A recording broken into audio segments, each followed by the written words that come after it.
to the introductory video for our March 2022 Class in a Box and in-person class. Thank you so much for ordering this class. This is the introduction just to walk you through what is required and the contents of your boxes. If you have any questions, excuse me, don't hesitate to email me or contact me. So in your box you should have the printed description of the dimensions together with photographs of the projects. There's 6 cards in total, but with the papers that you've got you can go on to make many more cards than just the ones that I've shown here. There's also a list of the main products that we've used in the class if you want to add anything on, and details of each of the products. Right at the beginning I show you the measurements for the base cards that you'll use, and also the layers, but each individual card description will have the information for that particular card. So there's 2 pages of that. You will also have a single sort of postcard size sheet that has the barcode on the reverse to the resources file that has copies of this information and obviously all of the videos as well. The Grassy Grove dies that I've used for this class include this lovely silhouette canopy, and that features in a lot of the cards, as you will see. It also cuts out the 2 deer that you have as your die cuts, and it also cuts out the images that relate to the stamp set. This is the Grassy Grove stamp set. It has a very realistic deer, it has trees, it has a scene, some grass at the front and some sentiments. You're welcome to add those on. I would say that the dies really work on their own. I know you have these elements here that wouldn't be very useful if you haven't got the stamp set, but I think just even the canopy and the deer would be worthwhile just for those. You don't need this stamp set to complete the class, but what you may find useful for some of the cards is some trees or some birds to put in some of the elements. So for example, this first card here, I've stamped some extra trees, some birds and a sentiment, and on this one I've added some birds and a little sun. So what you may find useful to have ready before you start are some sentiments if you wish, and also some extra elements to pop onto your scenery. So that could be clouds, it could be sun, it could be a boat, for example, on the water, trees, shrubs, it could be anything you like. You will have 3 of these black silhouette pieces, so these have been cut for you from the die, and you may find you need to pop out a few of the extra, especially the small ones here, where it's gone through the die cutting machine, but I haven't popped it out for you. So you'll have 3 black ones and 1 of the white one, and with the white one we're going to colour that in to create a different look of scenery. You will also have a small cellophane bag with some die cuts, and these are the deer,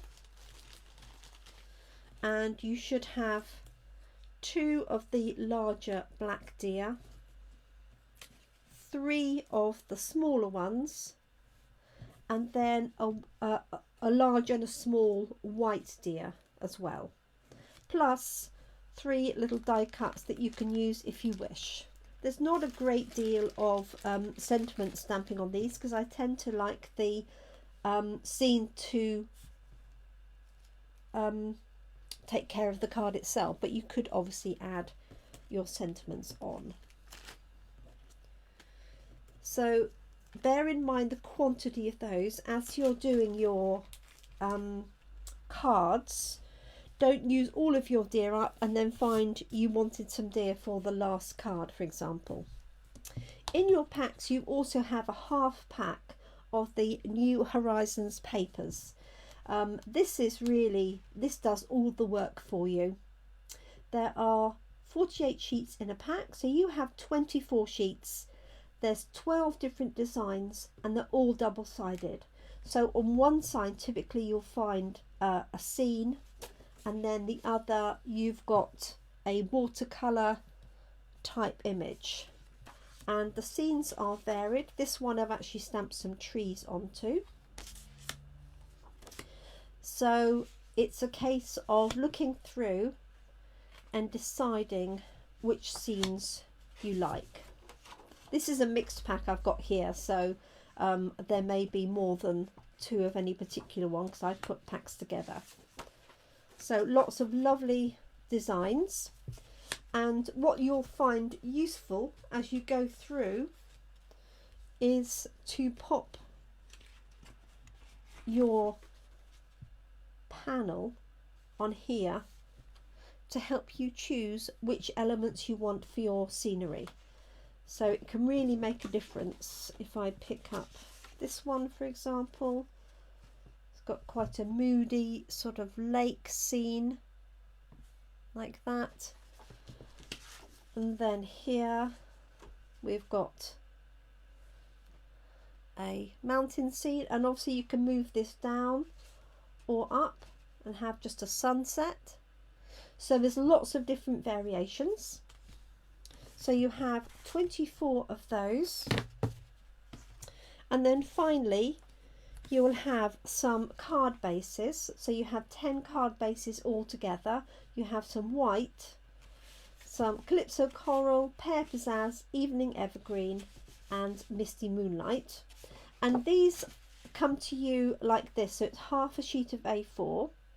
And you can either use them as card bases by scoring at 10.5 centimeters, or you can just fold this over in half and use a bone folder. You can also use these as layers. Some of the cards need a layer between the base, so you can cut up elements of these as well. And you will also have a single sheet of A4 white card, and that can be used for stamping sentiments. You can use that for inners if you've got a dark colour card. If you've used Evening Evergreen, for example, you can cut that down to size. The things that you'll find useful to have with you for running this class are obviously your adhesive of choice. In the majority of cases I use Tombow, especially for the elements on the silhouettes, because what you can do is just run the glue around the edge of the silhouette and then dot the glue just in little places across the back. That's by far the best method to do that. So adhesive of choice. And for the sunset scene, or if you want to introduce a moon or a sun or anything else like that, I've got a post-it note, not that this has got any sticky on it, but and I've punched a circle, and that can be 1 inch, 1.5, 1 3/4, just depends on what size you've got. You could also use a die, or you could draw around the top of something and then just cut it out. It's not critical that it's exact, I don't think. And you will also need obviously inks, and for the sunset pages you can either use some blending brushes. So I've got yellows and reds and obviously inks to match, but they could be sort of purples as well. But you could also use inks or blend pens. So I'm going to show you some different methods of doing the sunset scene. So when you come to that one, you will need some sunset colours ready to use. Okay, so as normal, we'll have the videos, one for each card, and they will be done in the order on the sheet. So the first one we're going to start with will be this one here. So I hope you enjoy the class. If you have any questions or queries, don't hesitate to email me or message me, and I'll be delighted to help. Thank you so much. Do enjoy the class. Bye for now.